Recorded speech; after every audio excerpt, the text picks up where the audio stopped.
नमस्कार। आज हम एक काफी अनयूजुअल, एक दिलचस्प अदालती मामले पर बात कर रहे हैं। जी।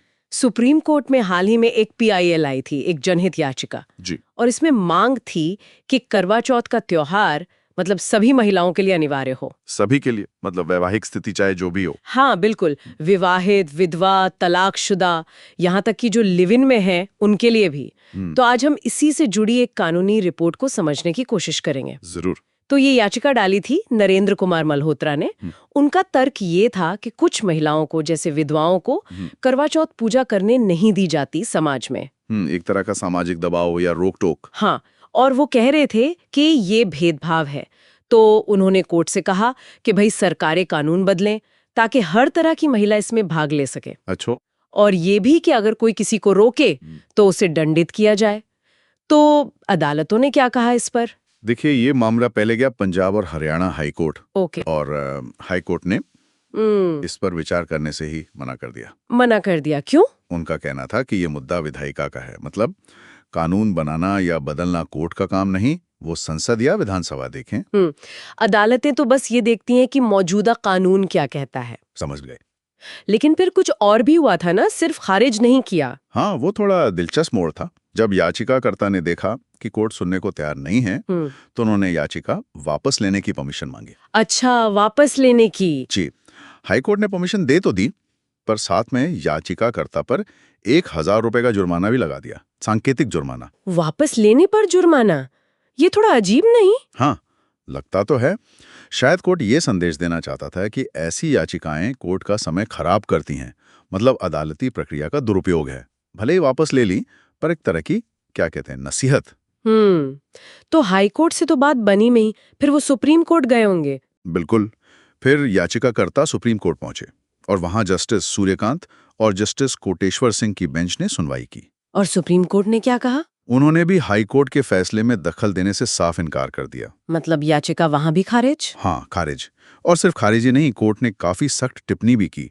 याचिका को तुच्छ कहा, फ्रिवलस, और प्रेरित भी, मोटिवेटेड। अच्छा, तुच्छ और प्रेरित, ये तो काफी भारी शब्द है। इसका क्या मतलब हुआ? तुच्छ मतलब जिसमें कोई कानूनी मेरिट ना हो, बेसलेस।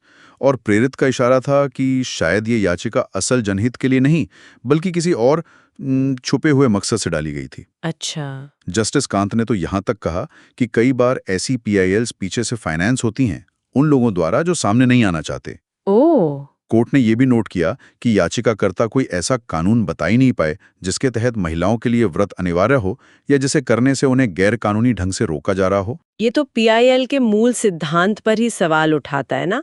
पीआईएल तो उन लोगों के लिए है जिनकी आवाज नहीं सुनी जाती। सही कहा। पर अगर इसका इस्तेमाल व्यक्तिगत आस्था या रिवाजों को थोपने के लिए होने लगे तो फिर वो उसका उद्देश्य नहीं रह जाता। हाँ, ये तो उसके दुरुपयोग जैसा लगता है। बिल्कुल।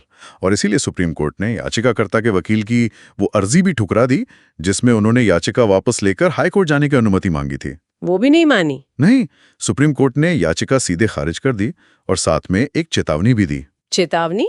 कैसी? कि अगर याचिकाकर्ता ने दोबारा सीधे या किसी और के जरिए ऐसी ही याचिका डालने की कोशिश की तो हाई कोर्ट से उम्मीद है कि वो अनुकरणीय कार्रवाई करेगा, मतलब शायद और भी सख्त कदम उठाएगा। अच्छा, तो कुल मिला के कोर्ट का संदेश क्या है कि भाई त्योहार मनाना या न मनाना आपकी मर्जी है। हाँ, मुख्य संदेश यही है कि ये व्यक्तिगत पसंद का मामला है। धार्मिक या सांस्कृतिक प्रथा मानना ना मानना व्यक्ति पर निर्भर है, जब तक कानून का उल्लंघन न हो रहा हो। बिल्कुल। जब तक कोई कानूनी आधार ना हो या किसी के मौलिक अधिकार का हनन ना हो रहा हो, अदालतें ऐसे मामलों में दखल नहीं देंगी और ना ही किसी रिवाज को अनिवार्य बनाएंगी। इस केस में ऐसा कोई आधार वो दिखा नहीं पाए। और कोर्ट फिजूल के मुकदमों से भी बचना चाहता है। निश्चित रूप से। न्यायिक समय कीमती है। तो अगर हम संक्षेप में देखें, हाँ। एक पीआईएल आई जिसने करवा चौथ को सबके लिए अनिवार्य बनाने की कोशिश की। हाई कोर्ट ने मना किया, सुप्रीम कोर्ट ने भी मना किया और सख्त टिप्पणी भी की। और इस सबसे व्यक्तिगत स्वतंत्रता, अदालती दखल की सीमा और पीआईएल के गलत इस्तेमाल का मुद्दा सामने आया। सही। लेकिन एक सवाल फिर भी रह जाता है। हाँ बिल्कुल, वो ये कि चलिए ये याचिका तो तुच्छ थी, पर वो लाइन कहाँ है, मतलब सांस्कृतिक प्रथाओं को बचाने और उन्हीं प्रथाओं में अगर कोई भेदभाव हो रहा हो तो उसे रोकने के बीच संतुलन कैसे बने। अदालत कब दखल दे और कब समाज या सरकार पर छोड़े। हाँ, यही वो मुश्किल सवाल है। अदालत कब सामाजिक रीति रिवाजों में हस्तक्षेप करे और कब उसे सामाजिक सुधार या फिर विधायिका के विवेक पर छोड़ दे। ये वाकई सोचने वाली बात है। क्या अदालतों को हर सामाजिक मुद्दे पर एक्टिव होना चाहिए या सिर्फ कानूनी उल्लंघन पर? और अगर वो ना हो तो बदलाव की जिम्मेदारी किसकी? इस पर कोई आसान जवाब नहीं है ना? बिल्कुल नहीं। ये एक जटिल संतुलन है जिस पर लगातार सोचने की जरूरत है। ये मामला हमें उसी तरफ सोचने पर मजबूर करता है।